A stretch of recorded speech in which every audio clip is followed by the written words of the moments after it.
Banalata express না আমার জীবনের গল্প। একটা ট্রেনে কতটা কষ্ট লুকানো থাকতে পারে আপনি কি জানেন? একটা ট্রেন আর কিছু মানুষ, কিন্তু প্রতিটা মুখের ভেতরে লুকিয়ে আছে আলাদা আলাদা জীবন, আলাদা আলাদা গল্প। আমাদের শেখায় মানুষ শুধু মানুষ না, প্রতিটি মানুষ একটা জীবন্ত গল্প। এই ট্রেনের প্রথম মানুষ রশিদ উদ্দিন, একজন গণিতের প্রফেসর যার কাছে সংখ্যা খুব সহজ, কিন্তু নিজের জীবনের হিসাবটাই সবচেয়ে কঠিন। ছেলের মৃত্যু তাকে ভেতর থেকে পুরো ভেঙে দিয়েছে। সে বাইরে থেকে স্বাভাবিক, কিন্তু ভিতরে প্রতিদিন একটু একটু করে শেষ হয়ে যাচ্ছে।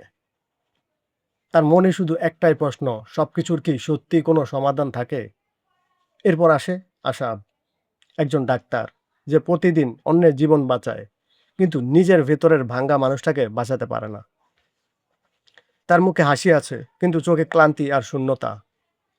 সে নিজেও জানে না সে মানুষ বাঁচাচ্ছে নাকি শুধু দায়িত্ব পালন করছে। এখানে আছে আরেকজন, আবুল খায়ের। তিনি ক্ষমতাবান, পরিচিত, শক্তিশালী, কিন্তু ভিতরে সে একা। তার সবকিছু আছে, তবুও শান্তি নেই।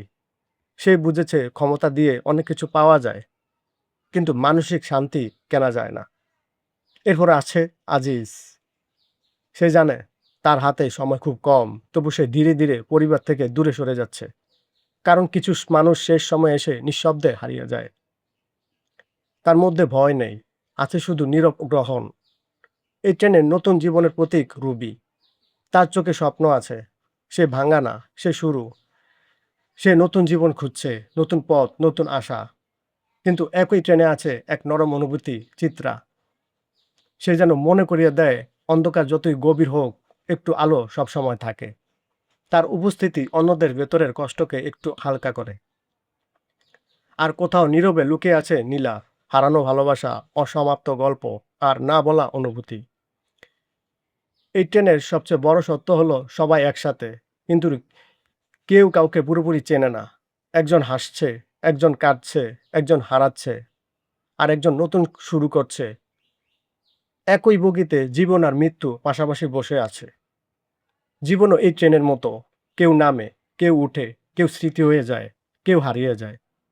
কিন্তু যাত্রা কখনো থামে না। শেষে একটা সত্য, আমরা সবাই যাত্রী। কারো যাত্রা ছোট, কারো বড়, কিন্তু সবাইকে একদিন নেমে যেতেই হয়। এই ট্রেন থামে না, আর জীবনও না। ভিডিওটি ভালো লাগলে ফলো করুন এবং সাবস্ক্রাইব করুন।